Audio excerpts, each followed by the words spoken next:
히브리서 10장 36절부터 39절까지 낭독하겠습니다. 36절 너희에게 인내가 필요함은 너희가 하나님의 뜻을 행한 후에 약속을 받기 위함이라.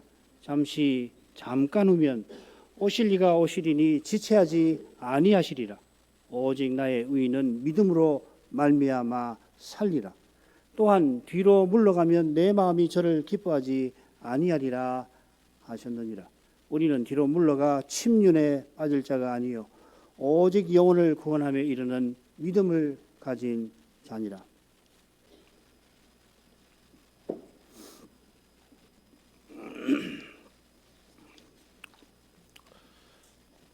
성경의 마지막 책 계시록이죠. 거기 하나님과 그리스도께서 나는 알파와 오메가라, 그 책 그 머릿말과 마지막에 밝히십니다. 이 알파와 오메가는 헬라어 알파벳의 처음과 마지막 글자지요. 그처럼 전에 계셨고 이제도 계시며 장차 오실이라 불리십니다. 흥미롭게 5번 나오는데요. 두 번은 장차 오실 자가 빠집니다. 오시는 5번 나오는데 한 번을 제외하고는 이제도 계시는 분이 전에 계셨던 분보다 먼저 나와요. 이제도 계시고 전에도 계시고 장차 오실 분이라. 이것은 하나님께서 장차 오실 때까지 역사를 주관하신다 하는 것을 강조합니다. 이 점이 이제 계시는 이라는 칭호와 더불어서 늘 함께 나오는 전능하신 분, 이 칭호에 담긴 핵심 내용이기도 하죠. 하나님께서 전능하신 분으로서 이제 초림과 재림 사이인데 특별히 언약을 이루어 가시는 그 사실에서 이 원단의 의미, 또 우리 일생의 의미, 나아가서 역사의 의미가 나오는 겁니다. 그 의미는 전에 계셨던 분을 믿고 이제 계시는 분을 가까이 하고 장차 오시는 분을 바라는 데서, 향하는 데서 이루어져 갑니다. 자, 이게 단연 예배이죠. 모세율법은 사시와 일자와 연한에 따라 예배를 정합니다. 이 사시, 일자, 연한, 창조의 제4의 넷째 날에 나오는 표현이죠. 이 사시라고 새긴 낱말이 이 레위기 23장에서는 절기라고 되어 있습니다. 절기는 기본적으로 7째 달에 있습니다. 성력 정월에 유월절, 무교절, 초실절이 있는데 그로부터 7째 달에 속죄일, 나팔절, 속죄일, 초막절이 있죠. 또 초막절로부터 7번째 달이 유월절입니다. 마찬가지로 7째 날이 안식일이고 7째 해가 안식년입니다. 안식일과 절기와 안식년은 여호와를 가까이 하는 거룩한 시간입니다. 이 시간은 창조 질서를 따라 반복되면서 동시에 완성을 향합니다. 이게 바로 제50일 오순절과 제50년 희년에 담긴 뜻입니다. 이 의미는 우리가 레위기 23장을 공부하게 되면 자세히 살피면 좋겠습니다만 우리가 하나님을 가까이 하는 예배 자체가 하나님을 향하는 일이라고 하는 사실과 우리가 향하는 그분이 마지막이시다라고 하는 사실, 이제 계시는 분이고 장차 오실 분이신 사실과 붙어 있는 겁니다. 예배는 이런 것입니다. 종교 행사가 아니고요. 사람 보기에는 기독교라고 하는 종교인이 예배당이라는 것에 모여서 자기네 종교 행사를 벌인다고 생각들 하겠지만 예배는 그런 것 아닙니다. 지상에서 단 하루 참된 예배를 드리더라도 이런 의미를 거두며 가는 것이에요. 하나님을 가까이 하고 향하는 거기에 세계가 존재하며 인생이 살아가는 의미가 있는 겁니다. 그래서 우리가 원단에 모여서 예배를 드리는 것이기도 합니다. 어제 오전 예배에서 생각한 말씀을 이어 살피면서 원단의 의미를 새겨보고자 합니다. 신약의 선자는 구약의 선자를 인용하면서 하나님께서 약속하신 목표에 이를 때까지 인내의 필요가 우리에게 있다 교훈하고 있습니다. 이것은 우리에게 담대함이 있고 큰 제사장이 계신 것과 딱 붙어 있는 것입니다. 큰 제사장이 계셔서 하나님의 약속을 이루고 계시고 그 영광을 우리가 담대하게 하나님을 가까이 하는 데서 보는 것입니다. 그 영광을 뵙는 만큼 희한한데 눈앞의 현실은 힘듭니다. 주의 영광을 보는 일이 없는 데서는 고난이 생길 수가 없어요. 생기지 않습니다. 눈앞의 현실에서 주의 영광을 보지 못하면 그 현실에서 세상 행복과 육신의 쾌락을 쫓아가는 법이니 거기 고난이 생길 리가 없지요. 물론 세상 쾌락과 행복을 쫓아가는 그 길에 고생과 허무가 당연히 따릅니다만 항상 승승장구하고 원하는 대로 다 되는 거 아니지요. 시편 73편에 있는 것처럼 그건 절벽으로 멸망의 절벽으로 치닫는 것이란 말이죠. 그러니까 허무와 고생이 따르는데 그런 건 믿음의 길에서 겪는 고난과는 전혀 다른 것입니다. 고난은 반드시 믿음으로 죄와 죽음의 현실을 대면하는 데서 생긴다. 이렇게 말씀드릴 수가 있어요. 믿음이 있어야 되지요. 그리고 죄와 현실을 속에서 그걸 정직하게 대면할 때 고난이 발생하는 것입니다. 신자가 가령 돈 벌 욕심에 심지어 세상 법까지 다 어겨가며 죄짓고 국가에서 처벌받는 그게 고난일 리가 없지요. 베드로전서 2장 20절이 그 말씀입니다. 죄가 있어 매를 맞고 참으면 무슨 칭찬이 있으리요. 돈이면 뭐든지 할 수 있다고들 다 말하니까 돈 벌려면 뭐든지 할 수가 있다. 이런 세상에서 먹을 거 입을 것이 있으면 족한 줄로 여기라 하는 교훈을 받들기가 결코 쉽지가 않습니다. 노후 보장을 위해서 온갖 방법을 모색해 봐도 결과가 시원찮을 판인데 될까 말까 할 판인데 모든 염려를 주님께 맡기고 오늘 내디딜 걸음을 아는데 오늘 내가 어떤 발걸음을 어디다가 내디딜 건가 그거 아는데 마음을 쏟는 거 사람으로서는 불가능해요. 그러나 말씀 깨닫는 일은 사람의 능력을 완전히 넘어서고 특별히 말씀의 열매를 맺는 일은 더더욱 그러한 것입니다. 우리 신앙이 이런 거예요. 이건 사람의 힘과 의지로 못 가는 겁니다. 그 보게야 갈 수가 있고 보게야 보이는 거고요. 형식으로는 종교인으로 그럴싸하게 포장할 수는 있어도 안 되는 겁니다. 절대로 안 되는 것이에요. 이 시대에는 비상한 은혜가 절실합니다. 그만큼 인내가 절실합니다. 신약의 신자는 잠시 잠깐 후면 오실 이가 오시리니 지체하지 아니하시리라 선언합니다. 하박국 선지서를 보면은 거기 비록 더딜지라도 단서가 붙어 있습니다. 그런데 이런 단서가 히브리서에는 나오질 않아요. 대신에 뒤로 물러가면 하고서 신약 선지자도 단서를 하나 붙여놨죠. 더딜지라도 하는 것과 뒤로 물러가면 이 똑같지는 않습니다만은 전혀 무관하지는 않습니다. 자, 우선 비록 더딜지라도 하는 단서를 신약의 선지자가 생략해버린 이유를 한번 생각해 보십시다. 우리가 생각한 대로 그 이유는 오시리라 하신 메시아가 드디어 마침내 오신 데 있을 겁니다. 더욱이 그분은 내가 속히 다시 오리라 약속하셨습니다.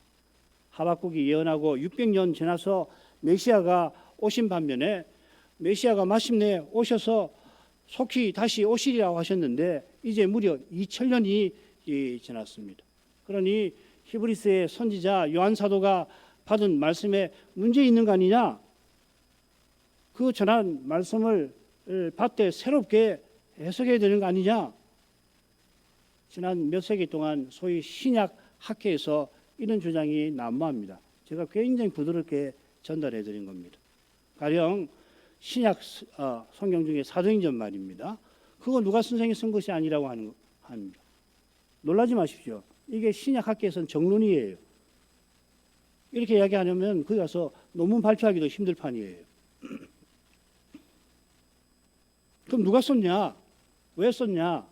속히 오신다는 예수님이 감감무소식이니까 이 세기의 어떤 교회가 당황해 했다는 겁니다. 그래서 그 교회를 위해서 어떤 사람이 창작해냈다는 거예요. 사도행전에 보면은 위대한 강설들이 나오죠. 베드로의 강설이 나오고 바울 사도의 강설이 나오는데 그거 실제로 사도들이 자기 시대에 전한 게 아니라 사도행전을 썼다고 가정하는 그 사람이 창작해낸 거라는 거예요. 이런 주장이 역사를 통하여 흐르는 주류의 신앙과 신학을 이어받은 교회와 신자에게는 황당무계하기 짝이 없습니다마는 그리스도의 역사적 부활을 부정하고 십자가 지신 예수라는 분의 희생 정신이 우리 마음에 있는 그것이 부활의 의미라, 그게 부활이다 하는 주장보다는 뭐 그렇게 심하지는 않아 보입니다. 성경을 하나님 말씀으로 고백하지 아니하는 데서는 부활이나 재림은 물론이고 오늘 하루 살아가는 뜻도 바로 알 길이 없는 것이에요. 천리로 인간의 철학으로 살아가든지 자기의 주장대로 살아갈 수는 있으되 오늘 하루를 살아가는 뜻이 뭐다 확신하고서 갈 수는 없는 것입니다. 메시아가 2000년 전에 마침내 오셨는데 그분께서 오신다는 예언이 하박국 시대에 처음 나온 것이 아니라 역사의 처음에 주신 것이죠. 이걸 꼭 잊어서 안 됩니다. 여호와 하나님이 낙원에서 이 약속을 베푸시고 정확하게 몇 년 만에 여인의 후손이 세상에 오셨나 아무도 몰라요. 어떤 신학자, 영국의 아주 경건한 신학자는 성경에 있는 걸 고지고대로 계산해 가지고 4112년 주전 4112년에 세상이 창조되었다. 그런 주장을 합니다만 그거 그대로 받기는 여러 면에서 힘듭니다. 얼마나 세월이 흘러서 메시아께서 성탄전에 오셨는지 그거 중요합니다만은 그 세월 동안에 하나님이 메시아를 보내시기까지 얼마나 많은 일을 행하셨는지가 더욱 중요합니다. 성경은 그걸 기록해 놓은 것이죠. 구약이 신약보다 3배 이상 긴데 그걸 기록해 놓은 거 아닙니까? 얼마나 많은 일을 하셨나. 어떻게 할 수 있냐면 인생의 죄가 얼마나 많은가. 뭐 다른 사람 볼 거 없습니다. 내 죄가 얼마나 많은지를 생각해보고 이 죄를 이용해서 원수마귀가 얼마나 못된 짓을 많이 했는가. 그걸 생각하면 능히 짐작할 수가 있을 겁니다. 하나님께서 행하신 모든 일에 인자하시고 그 이루신 모든 행사에 신실하신 덕분에 마침내 2000년 전에 메시아가 세상에 오신 겁니다. 하나님이 얼마나 인자하십니까? 천년을 하루같이 그렇게 여기시며 우리의 죄에 대해서 인내하셨습니다. 얼마나 인내하셨을까? 천년을 하루처럼 여기고 그렇게 인내하시는 거예요. 죄가 얼마나 많으면은 모세가 이런 말을 썼겠습니까? 정말 그렇게 여기고 우리를 대하시지 않습니까? 나는 뭐 별로 죄 짓는 거 없으니까 뭐 하나님 나를 대하실 때는 아주 편하실 거야. 아무도 그렇게 생각 못할 겁니다. 내 죄를 생각해 보면 하나님이 오늘 하루를 얼마나 참아주시나.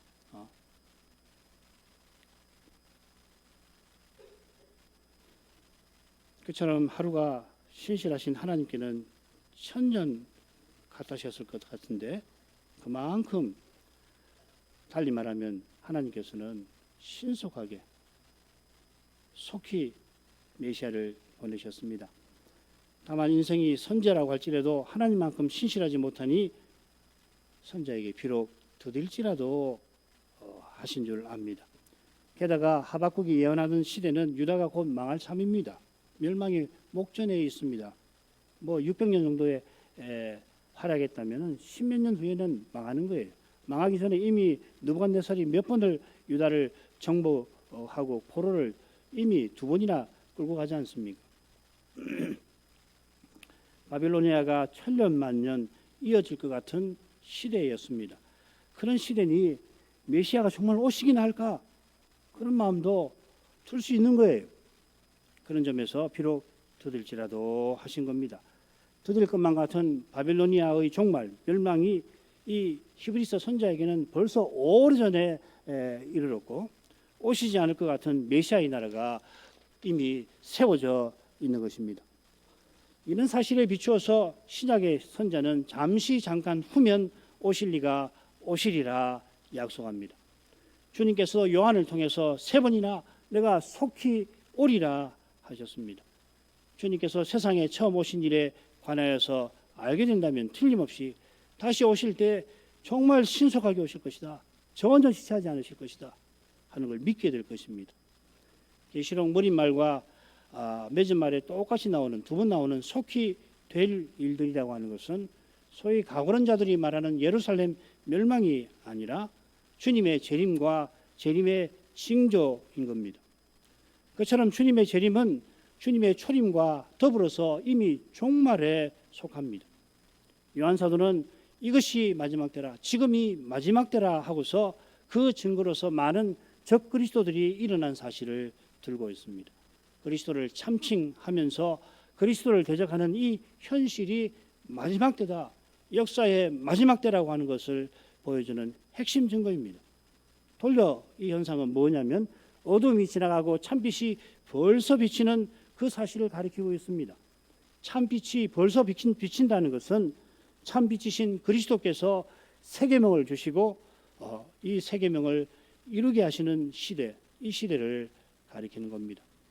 교회가 그리스도의 몸과 지체로 서나가는 시대인데 이 시대가 재림 때까지 복음 전파를 통해서 이어집니다. 이 시대가 구약 선지자에게는 종말의 시대였는데 이 시대가 창세 직후부터 수많은 세월이 흘러 마침내 이 종말이 시작이 되었던 겁니다. 그렇게 긴 세월이 흘러서 드디어 오실 자가 오셨고 불과 40여 년 만에 그분은 구속의 일을 이루어서 종말의 시대를 활짝 여신 것입니다. 이렇게 신실하신 주님이시니 틀림없이 다시 오실 뿐만 아니라 약속대로 속히 오실 수 있을 만큼 속히 오고 계십니다. 오늘 이 원단 역시도 그 증거입니다. 이날은 그저 지구의 자전과 공전으로 시작되고 지나가고 사라지는 그거 아닙니다. 부활하신 주님께서 하나님의 뜻과 약속을 이루시는 현장입니다. 이날 이 세상에서 일어나는 온갖 일이 일제히 주님의 재림을 향하여서 이루어지고 있는 겁니다. 이것은 주님께서 하늘과 땅의 모든 권세로서 세상 끝날까지 너희와 항상 함께 있겠다 하신 약속을 지키고 계신 증거이기도 합니다. 세상 끝이 있고요, 그 끝까지 날들이 이어질 텐데 그 모든 날 주님은 항상 함께 하겠다 이렇게 되어 있습니다. 그래서 끝날까지 이렇게 번역했는데 세상 끝까지 모든 날 동안 함께 있겠다, 오늘도 함께 하겠다 약속하십니다. 그래서 오늘이 온 거예요. 영원히 함께 계셔 주실 그 순간까지 항상 함께 계셔 주십니다. 이 약속이 새해를 맞이하는 근거입니다. 주님이 함께 하시는 거기에 오늘 시작되는 이 해의 새로움이 있는 겁니다. 주님이 함께 하시지만은 주님과 함께 하지 아니하면 이미 한 일을 후에 이 해에 다시 하고 말 것입니다. 다시 할 뿐인 그 일을 날마다 힘써 행하며 뭔가를 이루어 보려고 하지만은 결국은 모래성을 기껏 쌓을 뿐일 것입니다. 그 모래성이 대부분은 저 옛날 신할 평지에 온 인류가 쌓으려고 했던 바벨 탑의 형편없는 모형에 불과합니다. 한 인간이 모래성을 쌓으면은 바벨성에 어떻게 갖다 대겠습니까? 아무리 그가 뛰어난 인물이라도 평생 이루려고 한들 바벨성만큼 이룰 수 있겠습니까? 그러나 주님과 함께하는 거기에 새 예루살렘 성이 영원히 세워져 가는 것입니다. 영원한 그 성은 영원히 새롭습니다. 영원히 새로운 것은 매 순간 새로운 것과 아주 비슷하겠습니다만은 우리로서는 별 수 없어요. 영원히 새롭다는 말을 매 순간 새로울 거다 그렇게 생각을 하게 됩니다만은 영원히 새로운 것은 지금 여기서 우리가 생각하는 매 순간 새로운 것보다 필시 그 이상일 것입니다. 우리와 함께 하시는 예수님이 그런 분이세요. 오직 나의 의인은 믿음으로 말미암아 살리라 하는 말씀은 곧 우리와 함께 하시는 주님과 함께 산다는 뜻입니다. 주님과 함께, 이것이 믿음의 본질입니다. 믿음은 그리스도와 연합되고 그리스도와 교제하는 것입니다. 내가 그리스도와 함께 십자가에 못 박혔나니 그런 적 이제는 내가 산 것이 아니요 오직 내 안에 그리스도가 사신 것이라. 이 말씀이 이 진리를 생생하게 보여줍니다. 나는 없어져 버리고 없어져 버렸죠. 옛사람은 죽어버렸잖아요. 육신이 있어서 없어지지 않은 것처럼 사는 건데 나는 없어져 버리고 오직 그리스도께서 내 안에 사시는, 이게 믿음으로 사는 겁니다. 이걸 실감해야 해요. 내 안에 그리스도가 사신다.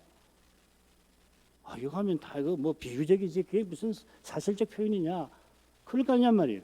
신학 학사들도 그 비유적이지 그걸 고지고대로 믿냐 받냐, 정말 전근대적으로 사유하는구나, 그럴 거란 말이에요. 그거 아니에요. 성신을 그리스도의 영으로 주셔서 그리스도가 내 안에 사신단 말이죠.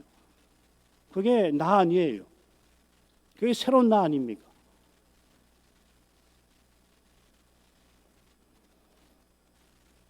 성신을 의지하고 그리스도의 말씀을 깨달아야만 이 진리가 생생해지는 것입니다. 내 안에 그리스도가 사신다. 오직 성신께서 말씀과 더불어 역사하셔서 믿게 하시고 더욱 믿게 하십니다. 장차 주님을 계신 그대로 뵙기 전까지 지금 여기서는 어떻게 주의 영광을 보느냐? 성신과 말씀을 통해서 보는 것입니다. 주의 영광을 보아야 주의 형상으로 변화됩니다. 주의 영광 안 보고 변화 안 됩니다. 주의 영광을 뵙지 못하고서는 그리스도를 본받을 수가 없어요. 절대로 안 됩니다. 방법이 하나 있는데 그게 소위 자유자들이 말하는 사람의 힘으로 모방하는 겁니다. 그거는 본받는 거 아닙니다. 지금은 청동 거울로 보는 것만큼 변하고 장차는 계신 그대로 뵈니까 주와 같아지는 겁니다. 따라서 믿음으로 사는 것은 오실 메시아를 바라보면서 주님을 향하여 사는 것입니다. 이것이 지금 히브리서 선자가 하박국을 인용하는 뜻이지요. 의인은 믿음으로 말미암아 살리라. 이 말씀이 로마서에도 나오고 갈라디아서에도 나오는데 문맥을 보시면은 강조점이 좀 달라요. 갈라디아에서는 믿음으로 의롭다 하심을, 로마서에서는 거기 더해서 거룩하게 하심을 강조하면서 이 말씀을 인용합니다. 의롭다 하심, 거룩게 하심, 주님의 재림과 붙어 있고 주님을 바라는 삶과 다 연결됩니다마는 히브리서는 주님이 속히 오실 것을 기다리는 삶을 강조하면서 나의 의인은 믿음으로 살리라 하였습니다. 그래서 여기서 한 개만 더 살피고 넘어가죠. 주님이 나의 의인이라 부르십니다. 하박국에는 없어요. 로마서 갈라디아서에서도 의인이라고 되어 있지 나의라는 말은 없습니다. 이 번역이 이게 흥미롭게도 어디를 보면은 의인은 나의 믿음으로 살리라 이렇게 번역한 성경이 있어요. 문법적으로 얼마든지 가능합니다. 이 바울 서신에도 이런 식의 표현이 나옵니다. 의인은 당연히 주를 믿는 믿음으로 삽니다. 그런데 의인이라고 하는 표현을 히브리서에서 두 번 더 확인할 수 있는데 어디 쓰이냐면은 의인 아벨에게 쓰이고요. 그다음 또 하나는 하늘 성소에 이미 나아간 온전하게 된 의인의 영혼할 때 의인이 나옵니다. 그러니까 두 번 다 예배의 맥락에서 나와요. 강조점이 이겁니다. 의인이란 말을 쓸 때에 예배와 관련해 쓴다는 겁니다. 이런 점을 고려하면은 나의 의인이라 하는 것은 믿음으로 하늘 예배에 참여하면서 저 하늘을 향하여 살아가는 사람을 가리킵니다. 이게 11장의 주제지요. 우리가 이 한 해 이런 의인의 삶을 살아갈 수 있게 해주시기를 구합니다. 38절 마지막에 나오는 표현, 뒤로 물러가면 내 마음이 저를 기뻐하지 아니하리라. 이건 하박국 70인역에 나옵니다. 이건 지난 시간에 설명했고 넘어가겠습니다. 뒤로 물러가면 내 마음이 기뻐하지 아니하리라 하십니다.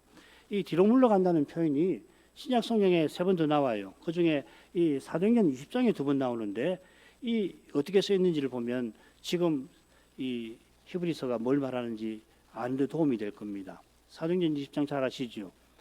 바울 사도가 에베소에서 밀레도의 에베소 장로들을 초청해 가지고 자기가 에베소에서 봉사할 때 하나님의 뜻을 다 전하고 유익한 것은 뭐든지 가르쳤지 그 일에 조금도 꺼리지 않았다. 그렇게 장로들에게 밝히죠. 이 꺼린다라고 하는 말이 뒤로 물러간다는 그 말입니다. 사도가 에베소에서 환난을 당했습니다.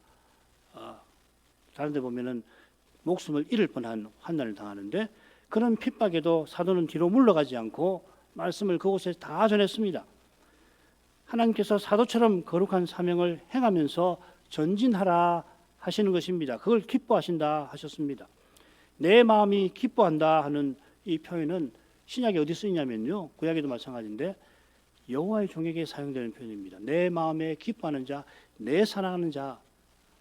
여호와께서 여호와의 종을, 하나님이 그리스도를 기뻐하시는 것처럼 사도를 기뻐하셨을 겁니다.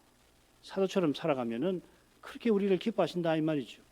그러나 사도와 달리 뒤로 물러가면은 기뻐하지 아니하실 것이다 하셨습니다. 기뻐하지 아니한다 하는 건 그저 기쁨을 나타내지 않는다 하는 정도가 아니에요. 요컨대 뒤로 물러가는 상태가 이 심상치 않은 것입니다.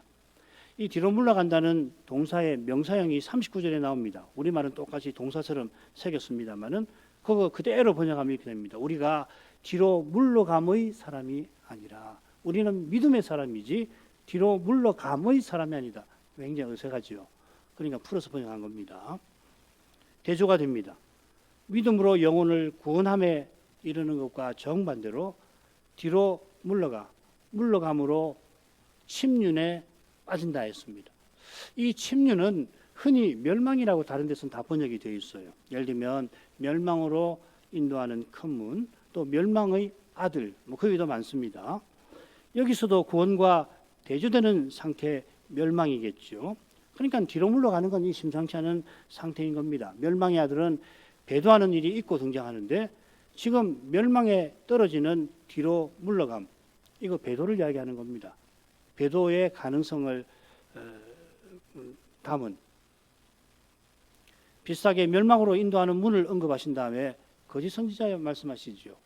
흥미롭게도 이 멸망이라는 아폴레이아라는 말인데 이걸 조사를 다 해보니까 대부분 제가 시간이 없어서 사실 다 못했습니다. 꼼꼼하게 다 못했지만은 제가 대부분 봤는데 전부 배도와 붙어 있어요. 이거 다 한번 찾아보십시오. 이 멸망이라는 게 그냥 예수 안 믿어서 망한다는 그런 용례가 아니고 배도와 관련돼 배도해서 망한다는 겁니다. 그 보통 멸망이 아니죠. 이는 히브리서 주제인 배도의 위험과 잘 어울립니다. 이게 선지자는 말입니다. 사도는 말입니다. 성경은 말입니다. 한낱말도 허투루 쓰는 게 없어요. 한낱말을 그냥 예사로 쓰는 법이 없습니다. 신약의 선자는 모든 그런 것을 더욱 간절히 삼가자고 히브리서 처음에 권면을 베풀었습니다. 이 권면은 모든 들은 것에 온 마음을 기울이자 하는 건데 어제보다 오늘 더 기울이자 하는 겁니다. 오늘 온 마음을 기울였으면 내일도 온 마음을 역시 기울여야 그 말 아닙니까? 그런데 선자는 어제 온 마음을 기울였더라도 오늘은 더 기울여야 한다 이렇게 말하고 있습니다. 그래야 흘러 떠내려가지 않는다. 그래야 은혜 더 받는다. 그래야 좀 더 나은 신자 된다는 정도가 아니고요. 그래야 흘러 떠내려가지 않는다 하시는 거예요. 흘러 떠내려가는 거, 이거 들은 모든 말씀이 내 마음에서 흘러간다는 이야기 아니고 들은 내가 흘러 떠내려가지 않는다, 망하지 않는다, 배도에 흘러 떠내려가지 않는다는 말이에요. 선자가 말씀을 들어서도 배도의 위험에 배도에 떨어질 위험이 있다고 경고하는 겁니다. 얼른 선자가 말 그대로 경고용어로 하는 말이다. 심지어 경건한 복음주의 신학자들도 그런 이야기를 합니다. 실제로 그런 일 벌어지지 않겠지만 이왕이면은 말씀에 마음을 기울이는 것이 얼마나 좋으냐, 믿음의 길에 도움이 될 테니까 다소 호들갑을 떨었다는 식입니다. 추석가라는 사람들이 이렇게 해석을 해요. 그러나 누구보다 말씀을 잘 깨닫고 누구보다 인생의 연약함을 잘 아는 선지자가 이 배도라고 하는 두려운 문제를 두고서 이런 호들갑 태도를 취할 수가 있겠습니까? 바울 사도가 참된 믿음을 바라며 어떤 태도를 취했는지 우리는 압니다. 내 말과 내 전도함이 지혜에 권하는 말로 하지 아니하고 다만 성신의 나타남과 능력으로 하여 너희 믿음이 사람의 지혜에 있지 아니하고 다만 하나님의 능력에 있게 하려 하노라. 믿음은 하나님의 능력이 있는 것이에요. 그처럼 말씀을 전하고 받는 일 오직 하나님 은혜에 속합니다. 이것을 망각하고서 사람의 힘과 꾀를 의지해서 말씀을 전한다 하든지 믿음을 일으켜 보려고 한다든지 목사든지 부모든지 선생이든지 반드시 실패하고 미련하고 미련한 짓인 겁니다. 게다가 이 시대의 두려운 성격을 바로 한다면은 무엇보다 사람의 힘과 꾀를 의지하는 이 육신에 속한 자의 태도를 철저히 부인해야 하는 겁니다. 바로 이 육신적인 태도가 배도의 시대를 열어간 주범이라고 하는 것을 우리가 배우지 않았습니까? 김홍정 목사 글을 제가 인용을 해보겠습니다. 배교의 첫째 중요한 이유는 그 자체 안에 있는 세속적인 생활 혹은 육신에 속한 생활인 것입니다. 그런 거로 제일 중요한 문제는 신자 개인의 육신에 속한 생활입니다. 육신적인 생활에 그러나 떨어지기가 얼마나 쉬운지 우리 모두가 알고 있지 않습니까? 바울이 육신에 속한 사람을 뭐라고 그럽니까? 너희가 사람이 아니냐? 사람 보고 육신으로 행한다고 해서 너희가 사람이 아니고 뭐냐? 너희가 사람이 아니냐? 이렇게 하지 않습니까? 신자도 사람인지라 스스로는 육신에 속한 자가 되지 않을 수가 없다 하는 말씀이지요. 성신을 좇아 살기를 간절히 소원하고 주의 은혜를 구하는 그런 날도 자기도 모르는 사이에 생각, 말, 행동에 육신적 태도가 드러날 수가 있는 것입니다. 이런 점에서 히브리서 선지자가 모든 들은 것을 더욱 간절히 삼가자 공고한 심정을 우리가 모를 수가 없습니다. 이 권고가 소심 받는 그 시대 그 교회에 절실했습니다마는 저는 단연코 우리 시대 우리에게 더욱 절실하다 확신합니다. 새해에 우리 교회가 가는 길 책이 있지요. 이 책의 서문에 보시면 어떻게 이 강설이 8번의 강설이 나왔는지 설명이 나와 있습니다.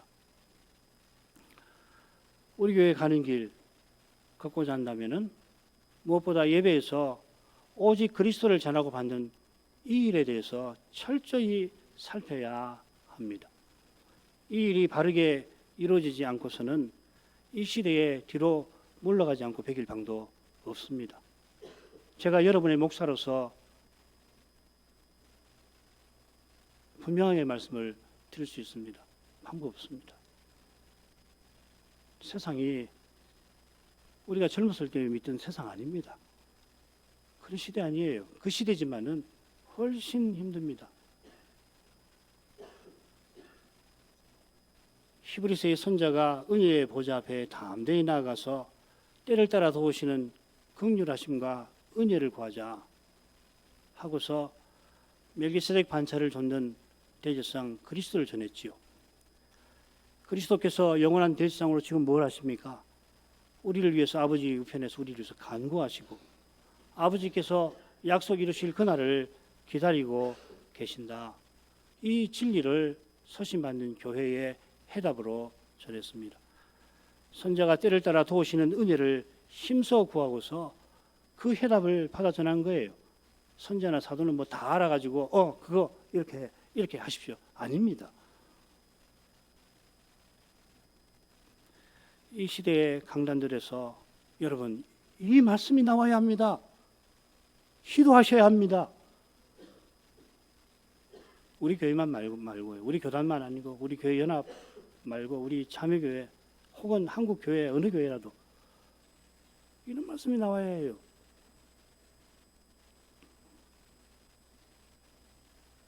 이런 기도가 이 시대를 살아가는 우리에게 절실하고 절실합니다.